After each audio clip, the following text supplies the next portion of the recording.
We're very happy to that.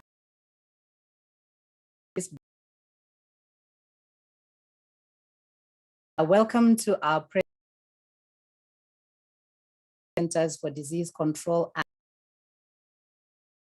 and of the and I'm Head of Communication at the African Union Commission. Today we are joined as usual by Dr. John Nkengasong, who is the Director of the Africa CDC. And it is also my pleasure to welcome the Deputy Director of the Africa CDC, Dr. Ahmed Ogwell, and all colleagues from the African Union. So the way that we are going to do our briefing today is that we'll start, as we did last year, with a report coming from Dr. John, and he's going to be tackling issues of the epidemiological situation in Africa. He's going to be telling us the trends, especially that move towards the fourth wave in quite a number of countries on our continent. He's also going to be discussing the issue of the Omicron variant and also touch a little bit on the issue of vaccination across the continent. So that is really a holistic picture of the situation of COVID-19 on the continent of Africa as it stands today. Then after that, we will then go into our question and answer section. And today we really encourage you, colleagues, please to use the Zoom platform for your questions. So that is coming through live with your questions, as well as utilizing the question and answer section. We have a few issues with our WhatsApp number for today, so please make sure that you come through live or use the question and answer section. All right, that's enough notices from me. Let me now bring in Dr. John Nkengasong, who is the Director of the Africa CDC, for his usual Thursday morning brief. Dr. John, it's over to you. Thank you, Wayne, and good morning, colleagues. Welcome once more to this platform, our regular Thursday afternoon briefings. And let me first of all start by wishing everyone a very happy new year.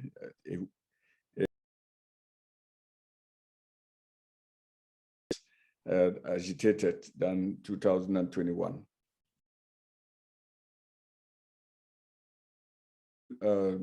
Give you an update on what Africa CDC is currently doing to support member states, and with a specific emphasis on the situation of vaccines, acquisitions, and vaccinations on the continent.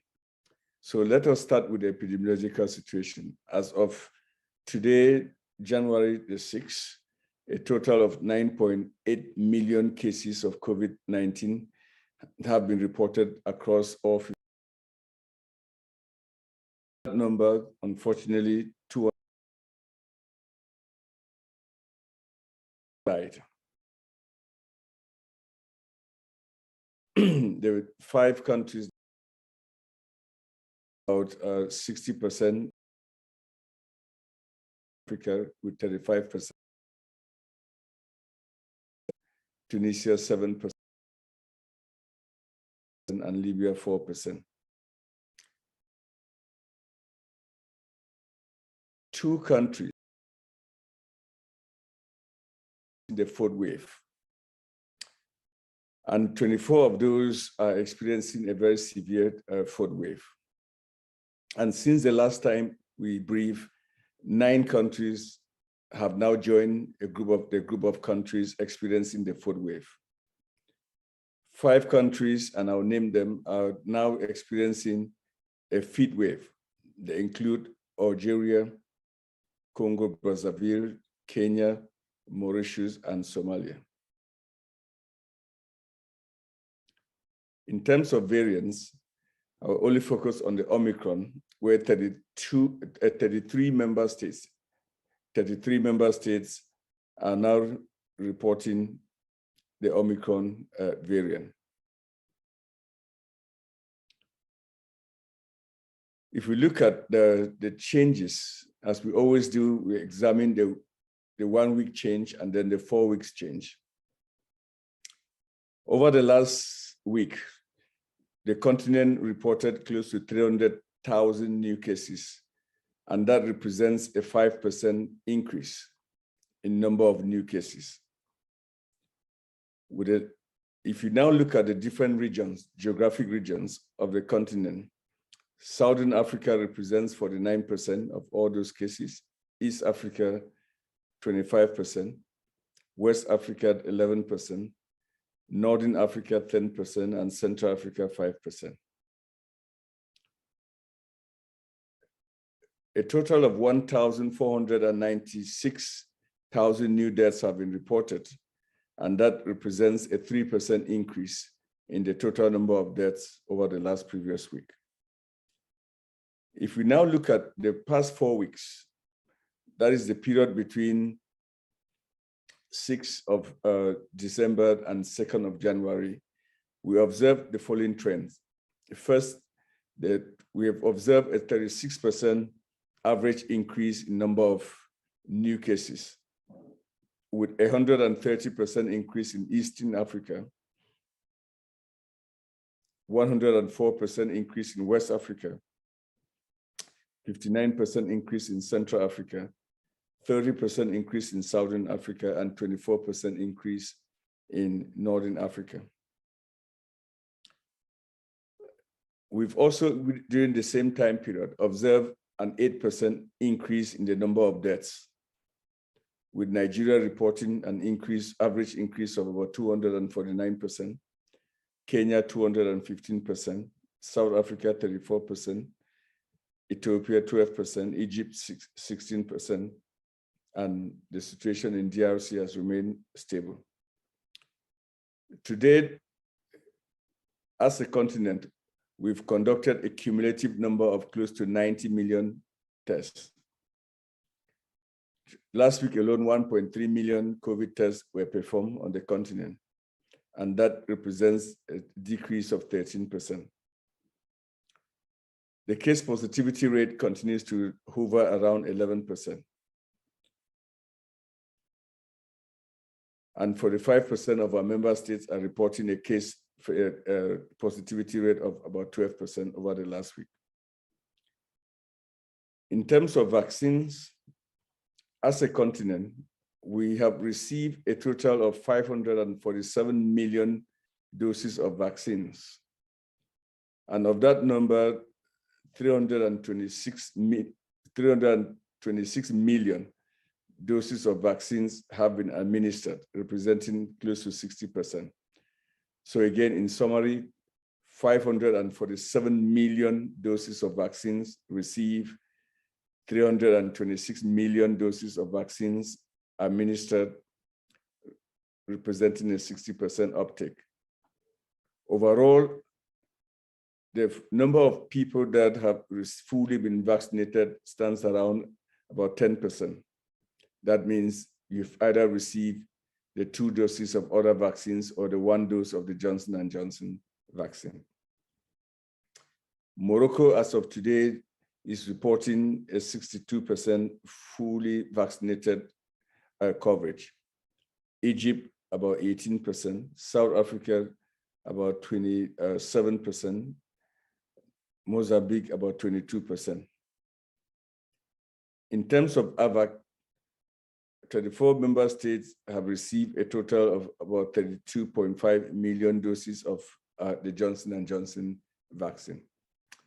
Thank you, Wynne, and I look forward to the question and answer session.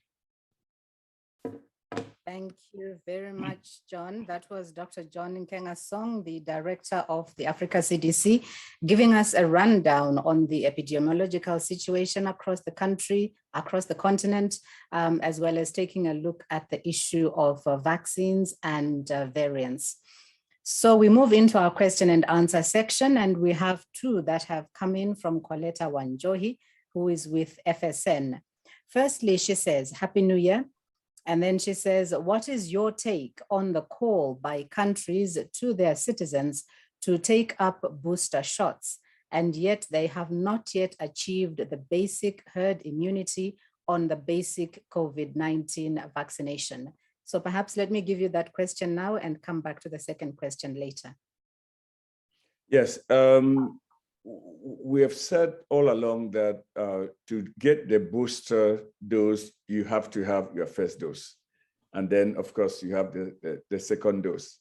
And the definition of a booster here is someone who has received both doses and within the appropriate interval is eligible to receive the third dose of the same vaccine or a different vaccine.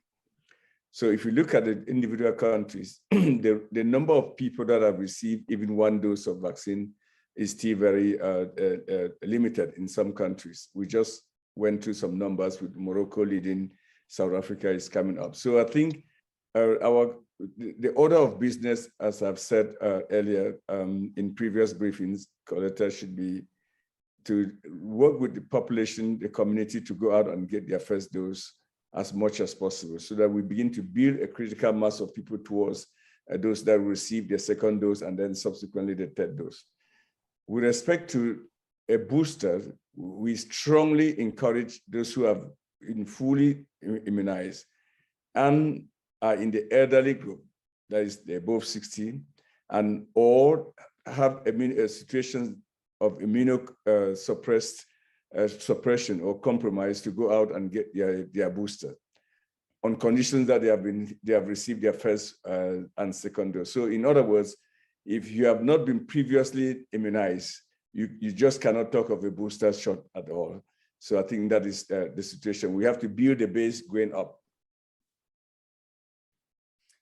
All right, thank you. The second question from Coletta, she says, Africa decried the implementation of vaccine passports, especially by the developed nations, because of the low levels of vaccination in Africa. But now she notes that we have countries on the continent like Kenya that are demanding that travelers must have COVID-19 vaccination certificates before they enter into their territory. Isn't this going against our own words as a continent? Well, we have been very clear that vaccine passports for travel in Africa will create tremendous limitations for movement, and that is evident because of the low number of vaccine uptakes. I think what we have seen countries do is to request either or. Some countries are requesting, not necessarily in Africa, are requesting the test, a negative PCR test for COVID or a vaccination, a proof of vaccination. So, I mean, we still have to see I've not personally seen the situation in Kenya. It would be good to deep into that and see what the policy in Kenya is actually about. But we have not seen, I've not seen it at the level of the Africa CDC. All right, thank you. Let's now go live and say good morning to Paul Adepoju.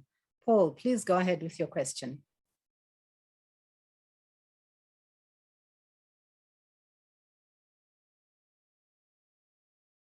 Hello, Paul.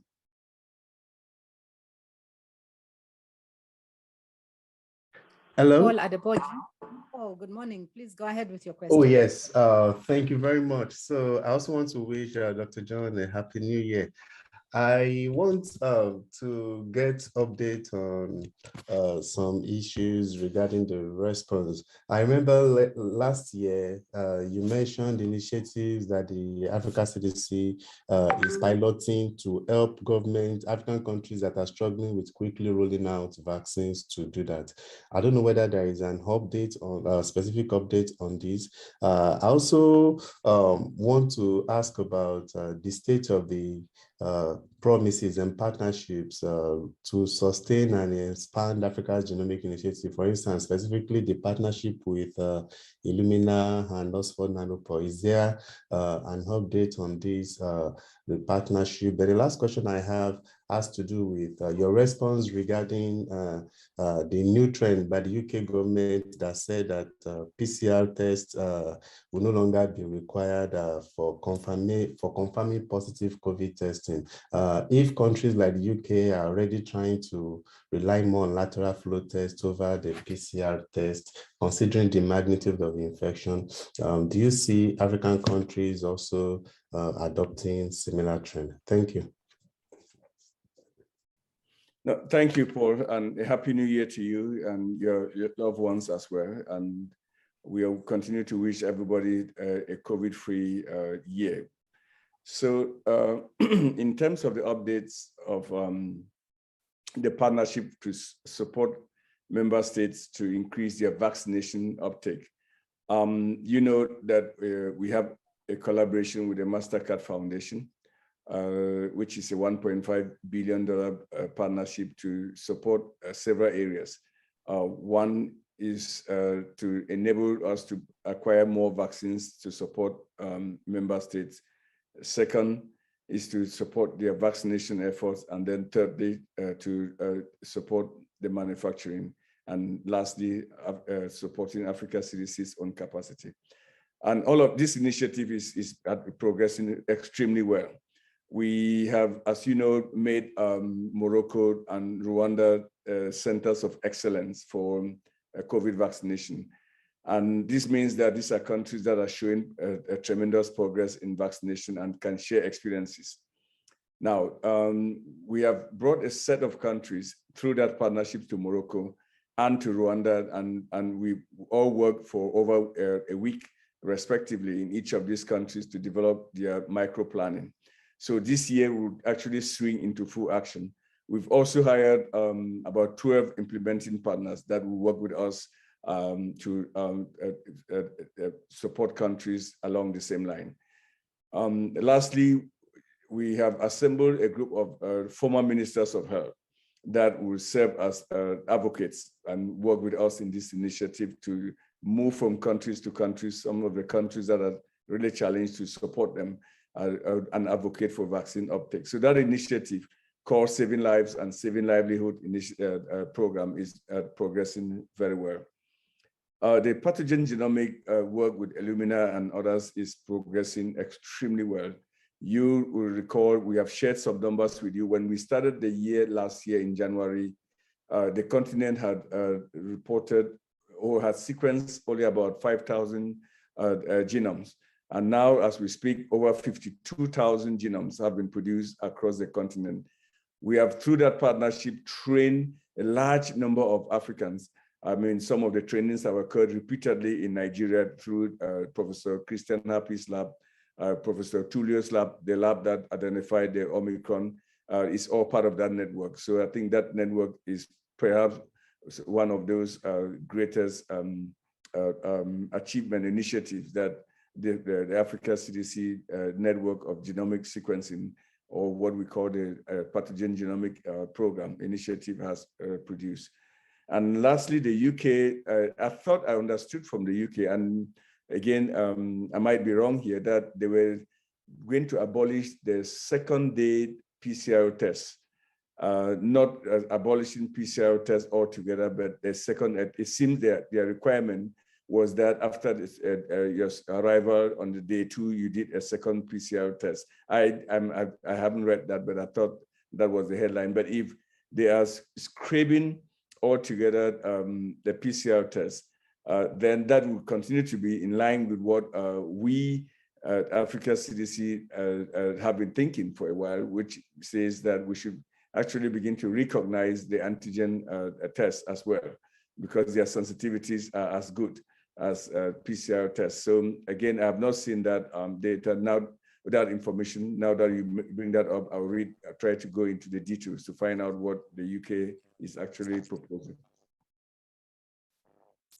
Thank you very much, John. Let me just remind those who are tuned in that we are coming to you in English and French. So please feel free to choose the language of your choice or preference. And also just to remind you that today, please use the online communications, the Zoom communications instead of the WhatsApp number.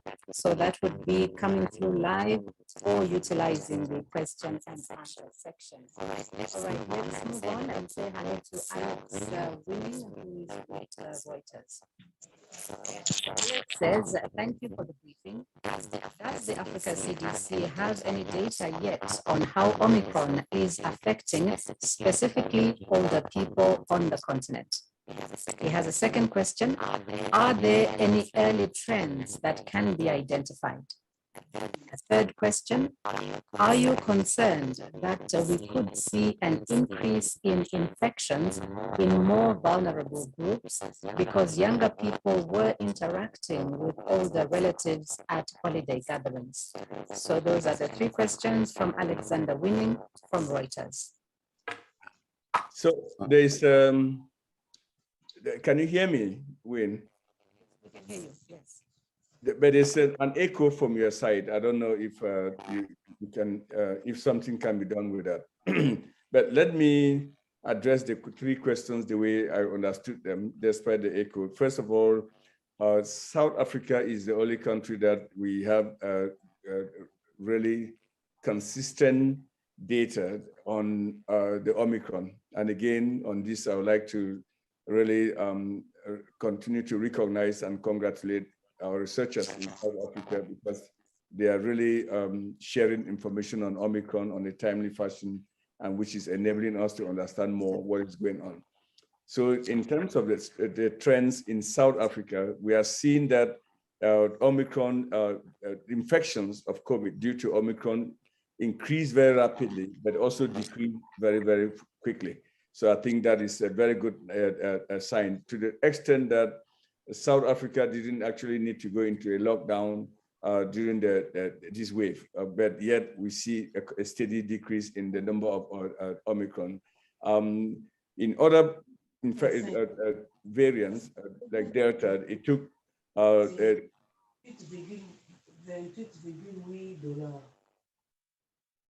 so I think that there's a sound at the back. I don't know if that is interpretation or something is interfering. Yeah.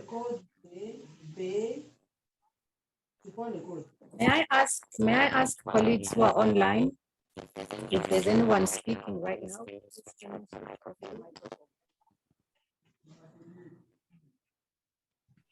So we have seen in South Africa a sharp increase, but also a sharp decrease in the number of Omicron, which is very, very unlike what we saw in the previous Delta wave. So I think we are all very relieved that Omicron has not resulted in a large number of people being ill and overwhelming the health system in South Africa. So that is very good news. And thanks to that effort, we also know that thanks to the efforts of our researchers in South Africa, we know that those who have received the Johnson & Johnson booster vaccine have held their ground well in terms of protection that the vaccine offers against Omicron. We also know, based in South Africa, that the Johnson & Johnson vaccine offers a very durable, a durable protection up to about 5 months. I think this is based on the studies that colleagues there have published recently. So that is very, very encouraging news from South Africa. In terms of increase in infections and the vulnerable population, again, as I said earlier, we'll expect to see that the trends will continue to increase, especially after the holiday season, because people have been moving a lot in different countries.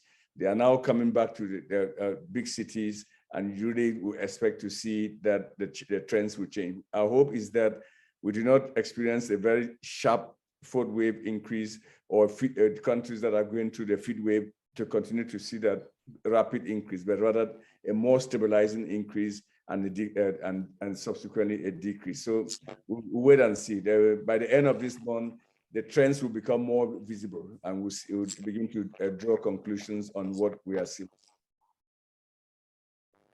Right. Thank you very much, John. I don't know if there is still an echo from my side.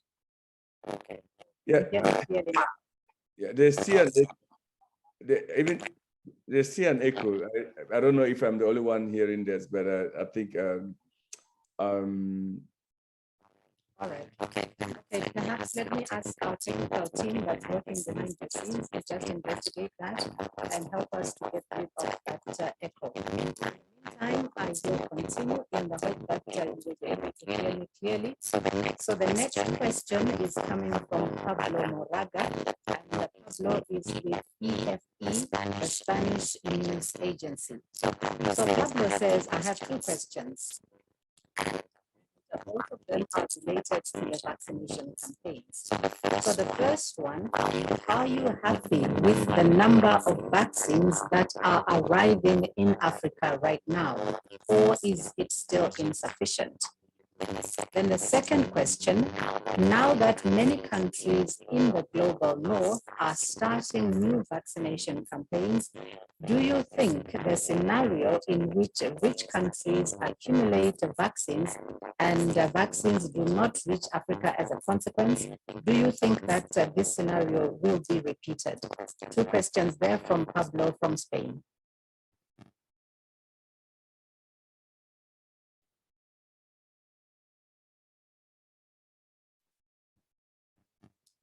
Hello, Dr. John, were you able to hear me? Yeah, I was able to hear you, but the echo and some kind of, but can you hear me now? Yes, I can hear you. Okay. Let me just apologize to our colleagues that the echo, unfortunately, I cannot do anything on my side. So first of all, let's always remember what the goal is for vaccination. So the World Health Organization have stated a goal of 70% to be achieved, 70% immunization to be achieved by mid of 2022. So that is the goal. So as we speak today, the continent is around 10% of the population that is fully vaccinated. So the question now becomes, how do we get from 10% fully vaccination today to 70% in the next 6 months? I think that is what I mean. So we continue to appreciate the inflow of vaccines. We also have to recognize that we have some work to be done in the vaccination, that is the vaccine delivery component of that, so that as vaccines come in, they're actually administered in the arms of people. So I think this year we'll really focus a lot on that vaccination component as vaccines steadily come into the continent through different mechanisms.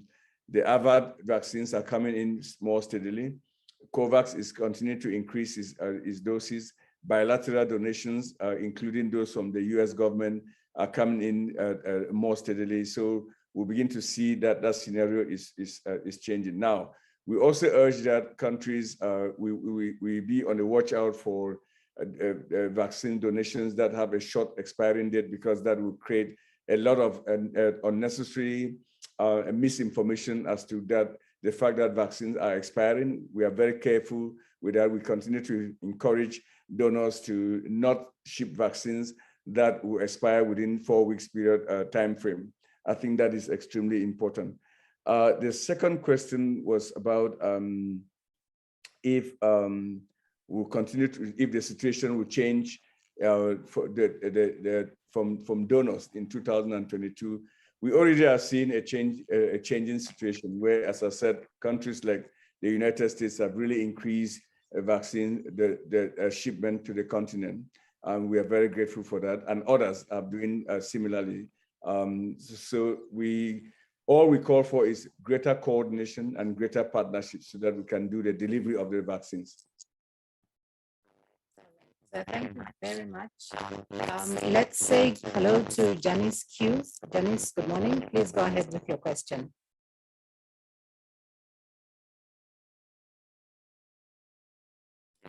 Hello, Janice.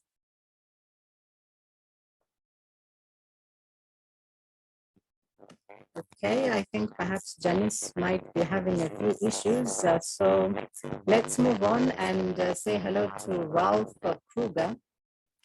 And Ralph says, Happy New Year to you. It's a Ralph Kruger from German press agency, the DPA. South Africa had a quick rise in Omicron infections, but just a month later, a steep fall in numbers too. Most of the restrictions are now cancelled by the government. So I'd like to know, can South Africa be a model for other countries in dealing with Omicron? I think South Africa has already shown us the way on how to deal with use public health measures to deal with a rising infection and not necessarily put in place severe lockdowns that are creating a tremendous harm on the economy. We are very encouraged with what we saw in South Africa during this period, where they look at the data in terms of severity, and they actually did what we are encouraging countries to do, to really say that the period where we were using lockdown as a tool, severe lockdown as a tool, is over. We should actually be looking at how we use public health and social measures more carefully and in a balanced way as the vaccination increases. The situation in South Africa is something that we need to take a look at in the way that they have managed this particular wave. It's very encouraging. As I said, the number of infections increased very steeply, but also decreased very, very sharply. That was and continue to do so in a remarkable way. I think that is a lesson that we all should learn from what the South Africans have done to manage this. All right, thank you. Judith Apollo, who is with Kenya Broadcasting Corporation in Nairobi, says there are reports out of Australia that the country cancelled a visa for a player over lack of vaccination against COVID-19. And I think here she's talking about the player, this gentleman plays tennis. I think that's the case that she's referring to.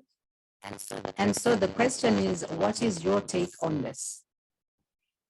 So again, my apology for this very annoying background noise. My take is simply that you have to respect the rules of countries. I think that if a country has a clarity of rules of engagement, we should all respect that.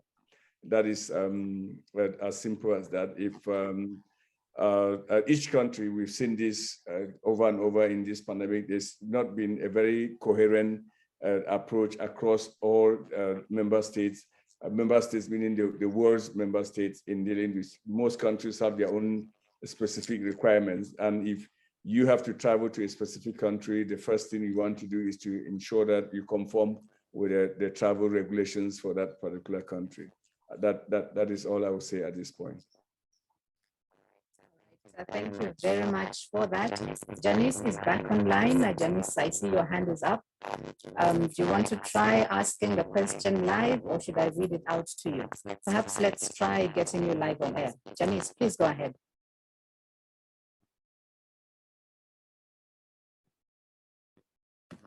All right, it looks like Janice is having problems. So let me read out the question, which I've just located on our question and answer section. So Janice is from Bloomberg, and she says, would you say that the next challenge to face Africa in terms of getting vaccinated is the administration of shots? Secondly, what difficulties are we seeing in this regard? And finally, where have some of the biggest wins been in terms of getting shots into arms in Africa?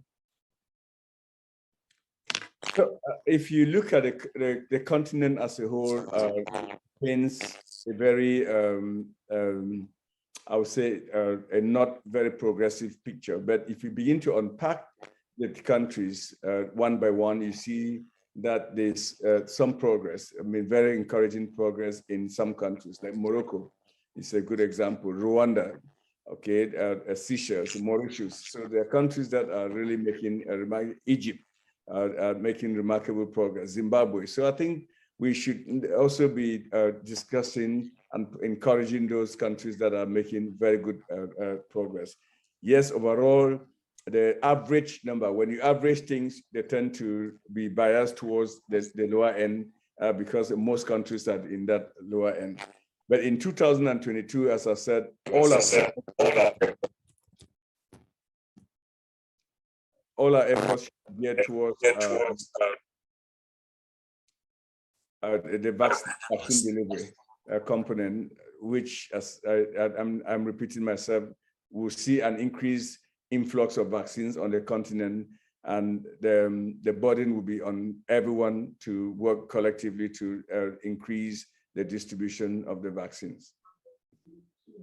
Thank you. All right, thank you very much. I'm still getting comments that there is an echo that is going on. So let me try and perhaps speak a bit louder and hope that that will help colleagues to hear what we are saying. I think when you are very clear now, the echo has died some, but let's see how it goes. Can you hear me clearly? Yes, I can hear you very well. All right, thank you. We have follow-up questions, and the first follow-up is from Judith Akolo, who is with Kenya Broadcasting Corporation. And she says there are fears that more and more virulent COVID-19 variants will come up this year. What can humanity do to help prevent the development of more variants? Then she has a second question, and she says, is Dr. Nkenga Song and Africa CDC optimistic that COVID-19 will come to an end, or are we in it for the long haul? Two questions there from Judith. Well, thank you, Judith. Always very important questions from you. I think there's, so let us step back and understand how variants emerge. I think variants will emerge if the virus continues to circulate, period. That is what viruses do, especially this type of viruses, the so-called the RNA viruses. They have to mutate to survive. So the only way to stop them from mutating is to stop them from being transmitted. I think that is what we know. It's common knowledge. It's not unique for the Omicron. It's just sorry for the COVID-19 viruses. Do we expect that other variants will emerge? Absolutely, yes. I think I have always said on this platform when we're dealing with the Delta that we expect to see the emergence of other variants. What do we do to stop the emergence of variants? Only two things. One is to make sure that we implement public health measures. All variants are susceptible to all the public health measures that we use, the masking, the washing of hands, the distancing as much as possible. We deny the opportunity for the virus to spread, there will be no variant. Second is vaccinate. We have to vaccinate and vaccinate at speed and at scale, especially the immunosuppressed population on the continent. This I'm thinking of predominantly the HIV population, people that are on receiving the antiretroviral treatment, that is treatment against HIV/AIDS. We have to make sure that they receive treatment in a timely manner. Also make sure that they suppress their HIV viral load. And that way, their immune system is ready to fight Omicron. We know from data in South Africa that some individuals with HIV take a very long time to clean up the virus. And if you take that time to clean the virus mutate and escape. And then, of course, will lead to the emergence of more variants. So, are we heading towards endemicity of this virus, which means that we'll live with it for the long time? Now, my fear is that we may actually be heading in that direction, given the slow pace at which vaccines are being administered on the continent. So unless and until by the end of this year, the continent actually scale up its vaccination to above 70 or 80%, my worry is that we might actually be at the end of this year into a situation, a scenario where COVID becomes endemic. So that is, we truly hope we do not get there by increasing the uptake of vaccines on the continent. But if we do not do that, there's no doubt that we are heading in that direction. All right, thank you, John. We have another follow-up question, and this one is from Ralph Kruger, who is with the German press agency. And he says, given the fact that only 10% of the population in Africa is fully vaccinated, what will this number be by the end of the year? Well, we go by the targets that were set up by the WHO. We hope that we can achieve a 70% target by the end of the year, 70% immunization target by the end of the year. That is a tall order given where we are, but we have to do that. We don't have the luxury of not getting to at least 70% by the end of the year. Otherwise, the consequences are those that I just outlined earlier. A scenario where we'll live with COVID on the continent as an endemic disease similar to HIV, HIV/AIDS, TB, and malaria. Remember, HIV/AIDS is still a pandemic. And if we allow this other pandemic to get hold, then we'll be dealing with two pandemics on the continent at the same time, which will be extremely challenging for all of us. All right, thank you very, very much. We don't have any more questions that are coming through. I still see that Janice's hand is up. Janice, if you have another question, please send it through the Q&A section so that we could put it forward to Dr. John. We really don't have any more questions that are coming up. So I think it is time for us to ask Dr. John to give us a summary of the main points from today's briefing. No, thank you, Wayne. I think let us enter 2022 with a recognition that we might be tired of this pandemic, rightfully so, but the virus is not tired. So let's not let down our guards. In 2022, we are all exhausted from this pandemic. We just came out from a holiday season and we saw how disruptive it is. Omicron is raging, it's not over. Many young people are being infected now. And I think it tells you that we truly have to be humble to say that we don't know a lot about the trajectory of these variants, where they are heading to, and how they will, how the clinical picture will look like. So again, as we start the year, my advice to the continent is, please do not relent. Do not be complacent. Do not be tired. The virus is not going to be tired because we are tired. And lastly, 2022 will be marked by, in our fight against COVID, by three different strategies. One is expanded testing. Second will be expanded vaccination. And third, there will be ability to acquire treatment like the Paxlovid, the new drug that has been identified by Pfizer to be very effective in the tune of 89% in treating HIV, in treating COVID and infected patients. So I think watch out for those three priority areas as we roll out our efforts in 2022. I just want to thank you all again for your usual cooperation and call for even a greater cooperation as we scale up vaccination on the continent in 2022. Thank you very much, Dr. John Nkengasong, the Director of the Africa CDC. Let me just give information to our colleague Mario, who was asking about the talking points.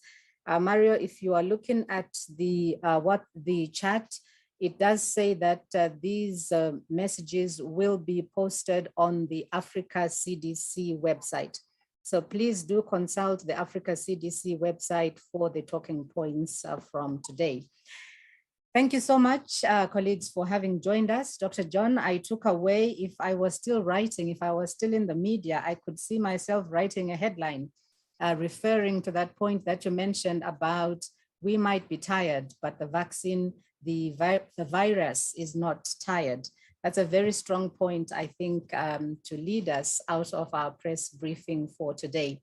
So thank you very much to you, Dr. John. Thank you to colleagues from the African Union and from the Africa CDC. And also thank you so much to you colleagues from the media for having joined us as we start a brand new 2022. We will be back with you again next week on Thursday at the same time. So let us meet then. Bye-bye. Bye-bye.